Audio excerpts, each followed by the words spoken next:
cada día va a ser diferente. Sí, oye, Sergio, bueno, y esta pregunta es mía. No sé si viste, por ejemplo, que Claudia habló muy puntualmente que además de las cosas que pidió Trump, ella lo que le solicitó fue que, bueno, atendieran el tema de lo de la venta y compra de armas, ¿no? Y el tráfico de armas a México.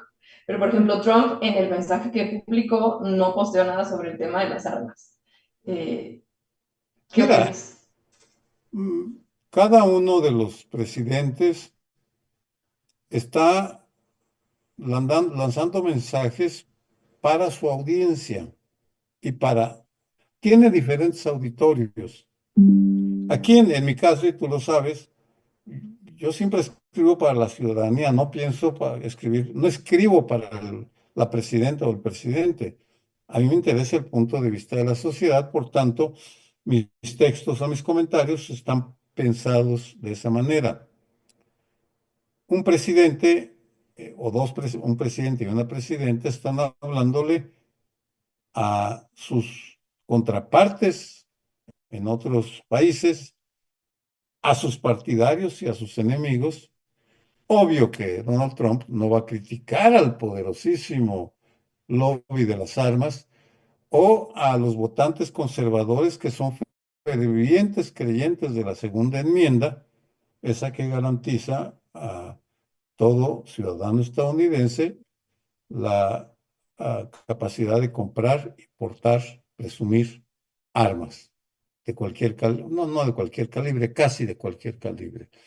De la misma manera que la presidenta no dice la presunta alianza entre el gobierno y los carteles del crimen organizado es una calumnia, pero no dice nada sobre pues la evidencia que ha salido sobre presunta complicidad de Rubén Rocha con los narcotraficantes, las fotos de Cuauhtémoc Blanco con narcotraficantes de Morelos, y así podría seguir, es decir, cada quien se dirige a diferentes públicos y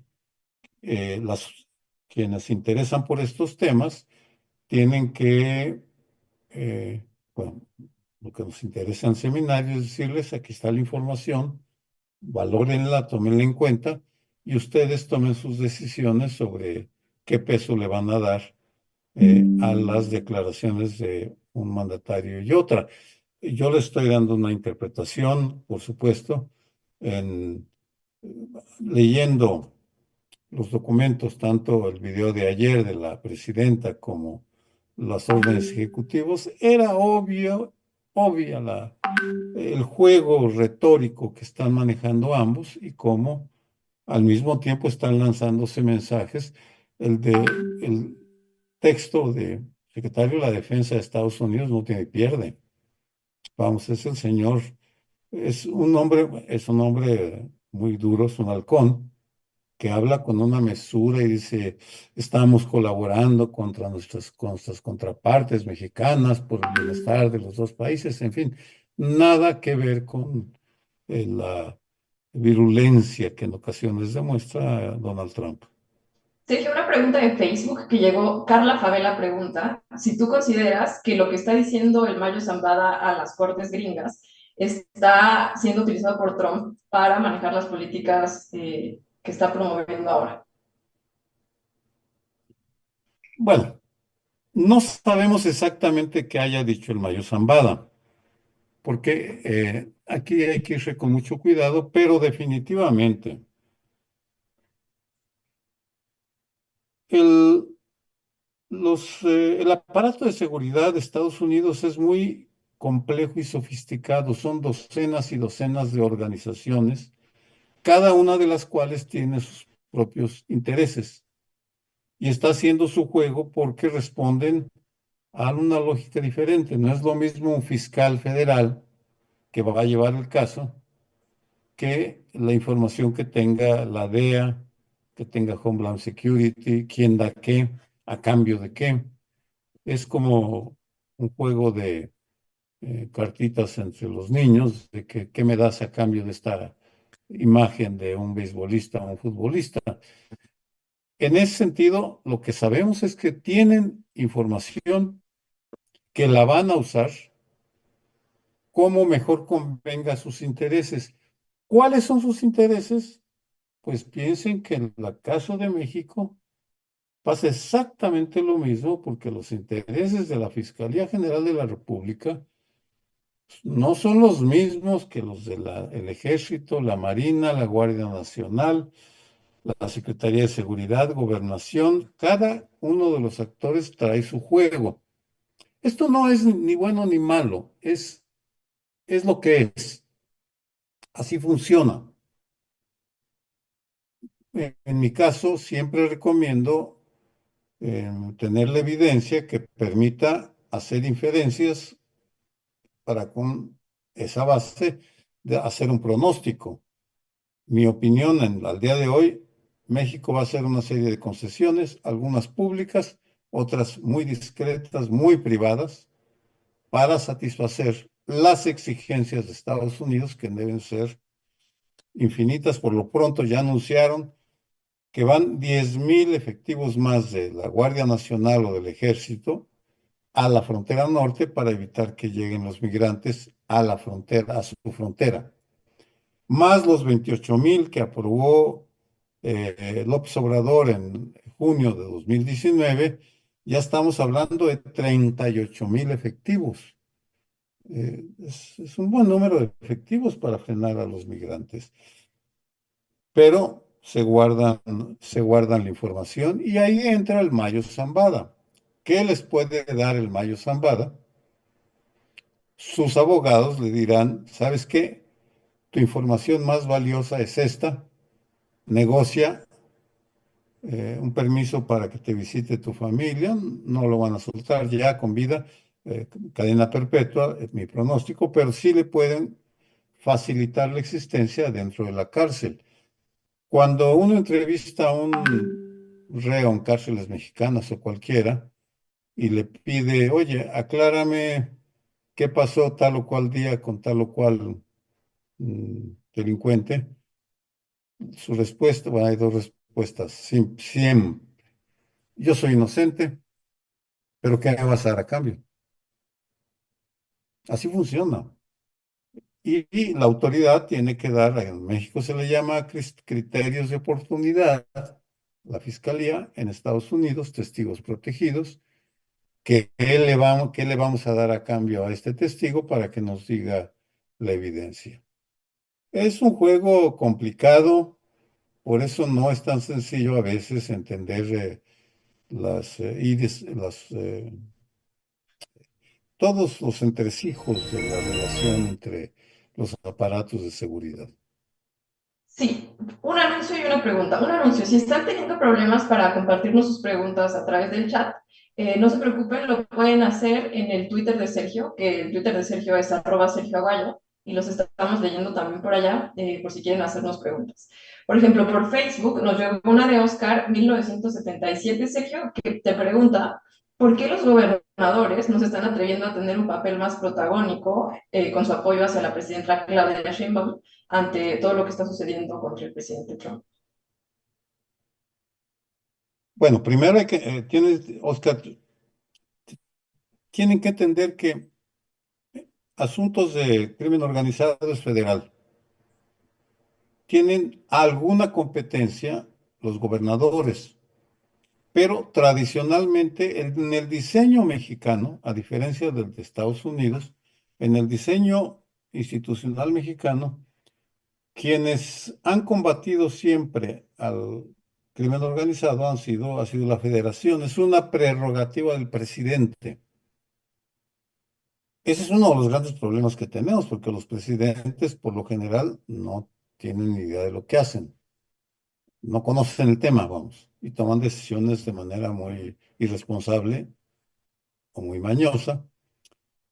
En el caso de los gobernadores, prefieren no meterse porque no tienen la fuerza, la capacidad de fuerza. Y hagamos un lado la Ciudad de México con 90,000 policías, un territorio pequeño, bien controlado, con 70 y tantas mil cámaras.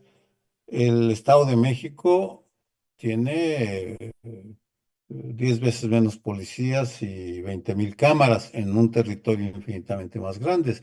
Entonces, los gobernadores tienden a ser más cuidadosos de meterse a combatir al crimen organizado y prefieren delegar en el presidente o presidenta, que generalmente les exige que hagan más.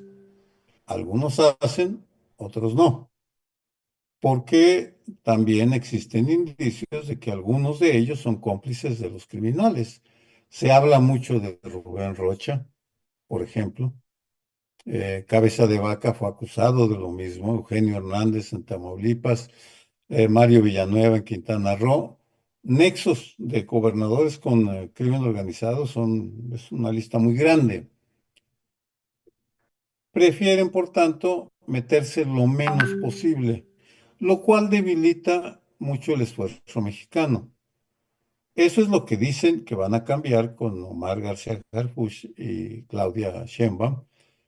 A lo mejor, a lo mejor no, pero son pocos los gobernadores que se meten, unos los de Coahuila, los de Yucatán, los de la Ciudad de México, fundamentalmente, más algunos presidentes municipales. Perfecto. Nos pregunta Gerardo Rodríguez por Twitter, ¿cuál es tu opinión sobre lo que sucedió hoy en la mañana, que fue el anuncio oficial del cierre de operaciones de la Agencia de los Estados Unidos para el Desarrollo Internacional? ¿Y qué opinas de estas atribuciones que se está tomando Elon Musk eh, sobre cerrar este tipo de agencias? Bueno, Gerardo, eso es una pregunta que va a la historia, al diseño institucional. En el siglo XVIII, Alexis de Tocqueville escribió un libro famoso, todavía se lee, Democracia en América. Y lo que él mantenía en ese libro es que Estados Unidos era un país con una de sociedad civil, en el cual había una gran participación de la prensa, de las organizaciones ciudadanas, de los empresarios. Y hay bastante de verdad en eso. Pero los conservadores estadounidenses sostienen que el gobierno de Estados Unidos ha subsidiado de manera incorrecta a organismos de la sociedad civil de otros países y están en contra de esos subsidios que dicen van a apoyar agendas que no son las conservadoras, derechos humanos, feminismo, diversidad sexual, etcétera. Es decir, lo que los conservadores hicieron fue ordenar se interrumpiera la entrega de recursos en todo el mundo, en tanto valoran, creo que se pusieron 90 días, cuáles recursos van a ser canalizados. Por ejemplo, no van a dar un solo centavo, un solo dólar a un organismo civil o a una clínica que interrumpa legalmente el embarazo, aun cuando esté permitido en el estado o en el país. Simplemente no van a dar un solo centavo. Ese dinero se canaliza por diferentes agencias, desde la AID, Internacional del Desarrollo de los Estados Unidos, hasta el National eh, Endowment for Democracy, que es financiado por el Congreso. La cantidad de dinero que Estados Unidos distribuye en el mundo es muy amplia, se está interrumpiendo. Simultáneamente, en un proceso diferente, bueno, la misma manía que López Obrador tenía contra la sociedad civil es la que tienen los republicanos. Es muy parecida. López Obrador, el 14 de febrero de 2019, sacó una circular, la número 1, diciendo no va a haber una transferencia de recursos para sindicatos, movimientos sociales, organismos de la sociedad civil, simplemente porque él no cree en la sociedad, no creía en la sociedad civil. Eh, Clara Brugada la semana pasada anuncia que va a crear un gabinete con la sociedad civil para atender a los familiares de desaparecidos. A lo que voy, Gerardo, depende del diseño institucional es que se está se le da un papel o no se le da a la sociedad organizada. Bueno, yo nada más agregar que, o sea, Elon Musk no nada más sugirió todo esto que cuenta, sino que también atacó a Osaid, hizo acusaciones muy graves, infundadísimas, ¿no? Habló que Osaid era un nido marxista que financiaba armas biológicas y le atribuyó también que ellos generaron y crearon el COVID, ¿no? A través de un laboratorio financiado por Osaid. Entonces, bueno, veremos en qué acaba eso. Mientras tanto, nos pregunta Cordero de Dios en Twitter. ¿Es posible que la actual política arancelaria de Trump, con el anuncio de posibles aranceles también a Europa, pueda perjudicar a Estados Unidos? Ah, ese es, sí, vamos, el- la Gran Depresión y la Segunda Guerra Mundial viene en buena medida por la guerra comercial que se da desatada por el Tratado de Versalles de 1919. Aquí estamos ante Cordero de Dios, aquí estamos entrando en una etapa de inestabilidad, de incertidumbre en la cual ignoramos cómo vaya a reaccionar cada uno de los países, cuál es el peso que tiene cada uno, cómo va a lastimar. Por ejemplo, en el caso de Europa, a España, lo que le preocupa es la venta del aceite de olivo, de quesos, que son las grandes exportaciones a Estados Unidos. En el caso de México, pues estamos hablando de automóviles, de eh, teléfonos celulares, pantallas de televisión, en fin. Sí puede afectar, podemos entrar en una etapa de eh, reacción en cadena que afecte severamente no solo los flujos comerciales, sino el empleo en Estados Unidos, México, Europa, en fin, en todo el mundo. Preparémonos para la incertidumbre y es ahí donde la información de calidad, o bueno, la calidad, yo no sé qué tanta calidad tengamos aquí, Valeria y yo, pues eso depende de lo que ustedes crean, pero al menos que esté, que esté basada en hechos y en el esfuerzo de quienes trabajamos, porque ese es nuestro trabajo, por entender la realidad, utilizando información de lo más variada. En otra ocasión mostraremos unas tablas sobre la repercusión del caso Camarena en, en la DEA y en la Procuraduría General de la República. No viene al caso en este momento. Estamos porque lo que importa, y es obvio, es lo que está pasando ahora. No qué pasó en 1985, 88, 89, en fin. Pero sí, esperemos repercusiones que algunas de las cuales pueden ser muy negativas. Y podemos tener una última pregunta, Sergio. Daniela Díaz nos pregunta en Facebook, ¿cómo van a ayudar 10.000 soldados formados en la frontera al tráfico de fentanilo si en México no están haciendo nada para detener la corrupción de las aduanas? Bueno, lo que está argumentando el nuevo gobierno de Claudia Sheinbaum es que ahora sí van a tener impacto porque van a utilizar inteligencia de calidad para dar golpes quirúrgicos al tráfico de personas, de fentanilo, de cocaína, de opio, etcétera. ¿Qué tanto va a ser así? Pues es lo que estamos viendo. Por lo pronto, los anuncios de Trump y de su gobierno es que no están convencidos de que el gobierno de México esté haciendo todo lo que puede y le están exigiendo más. ¿Qué tanto están exigiendo exactamente? Bueno, ya sabemos 10.000 efectivos para frenar el paso de fentanilo. Sí pueden hacer mucho, porque aquí vámonos a la geopolítica del crimen y afortunadamente ya tenemos información de calidad sobre todos estos temas, pero muchísima información de calidad. El fentanilo se concentra en una parte del territorio mexicano. Hay virtualmente en todos los estados, pero hay una alta concentración de laboratorios en Sinaloa, Sonora y por Triángulo Dorado, es decir, Durango, Chihuahua, Es posible que si hacen golpes quirúrgicos y concentran efectivos en la vigilancia de algunas fronteras particularmente vulnerables porque no tienen la muralla todavía terminada, porque tienen una cantidad de túneles que no han sido descubiertos, sí pueden tener una consecuencia, sobre todo porque lo que estamos viendo es que en Estados Unidos también están apretando las tuercas para frenar los flujos de distribución de fentanilo, que la presidenta tiene razón. Lo vendían abiertamente, el oxicodón. La crisis viene de los opioides generados por el lucro de unas cuantas empresas eh, ah, que querían se hartaron de ganar dinero y hay al respecto una gran cantidad de información.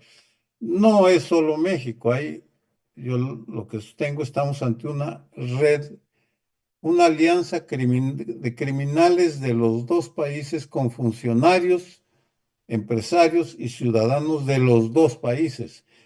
No es responsabilidad compartida, pero bueno, Washington es mucho más poderoso que México y está queriéndonos imponer su punto de vista. No lo compremos. Son tan responsables como nosotros, no sé si más, no sé si menos, depende del tema, pero por ahora tienen más fuerza y pueden imponer, están imponiendo su punto de vista. Y dentro de eso, bueno, pues estamos viendo las reacciones de la presidenta que se alejan cada vez más de lo que alguna vez fue el abrazos no balazos de López Obrador, un error estratégico de consecuencias enormes que no hay el tiempo de discutir. Realmente lo que estamos ahora es tratando de resolver el problema, pero ningún presidente ha sido un buen presidente en estos temas, desde el Miguel de la Madrid, desde Echeverría, desde antes, pero uno de los más malos ha sido López Obrador porque creyó que podía jugar con la historia y eso no es posible, vamos, la historia no es manejable por ningún gobernante. Me parece que por esta ocasión tenemos que irnos, pero yo creo que vamos a moverlo a las 12 para poder tener 50 minutos, 45, 50 minutos. No sé si hubo muchas más preguntas. Yo al menos no estaba, la primera vez estaba con un ojo al gato leyendo y afortunadamente Valeria aceptó estar y aportar, sabe mucho sobre estos temas. Ya lo irán viendo.